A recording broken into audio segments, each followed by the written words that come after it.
Lomba panjat pinang dengan hadiah di puncaknya menjadi bagian kegembiraan warga saat merayakan HUT RI.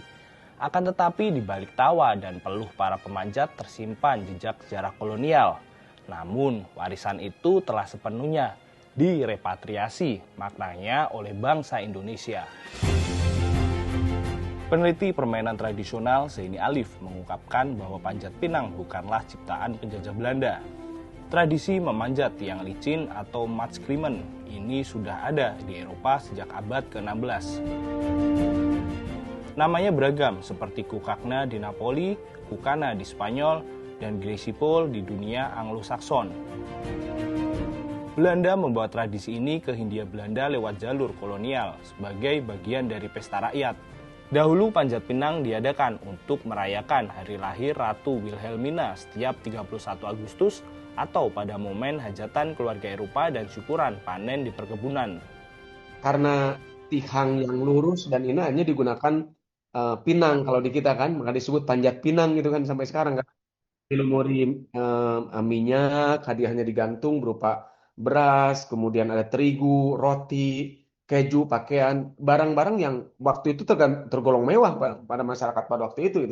Karena yang memanjat itu pribumi. Yang menonton itu, yang tertawa, yang menonton, yang bertepuk tangan adalah menir dan nyonya pada waktu itu.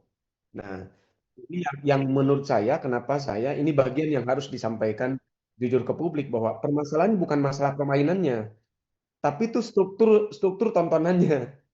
Siapa yang berkeringat, siapa yang duduk menonton, siapa yang berebut karung beras gitu, siapa yang menyediakan hiburan gitu. Meskipun memiliki akar sejarah yang tidak nyaman setelah kemerdekaan, permainan sisa kolonialisme ini tidak dibuang, melainkan diambil alih dan maknanya diubah total.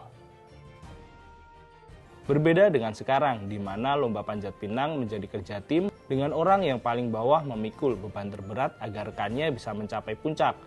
Pada zaman kolonial, permainan ini dilakukan perseorangan.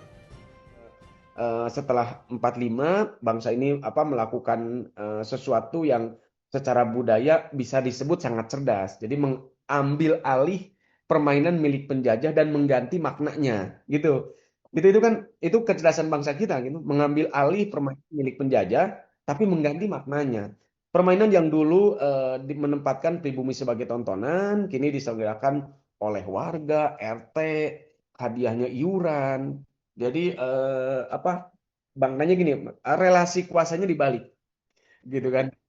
Panjat dan yang menonton kini orang yang sama, gitu.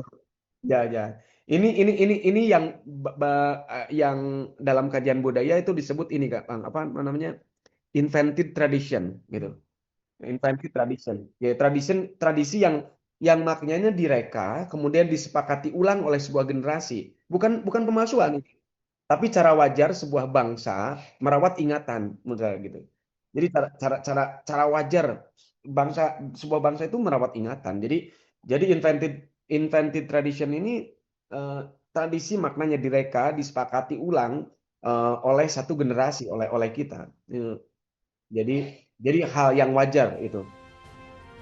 Kekuatan permainan ini justru terletak pada sejarahnya yang meskipun tidak nyaman namun bisa dibuktikan bahwa bangsa ini mengambil alih sesuatu milik penjajah dan menulis ulang aturan mainnya.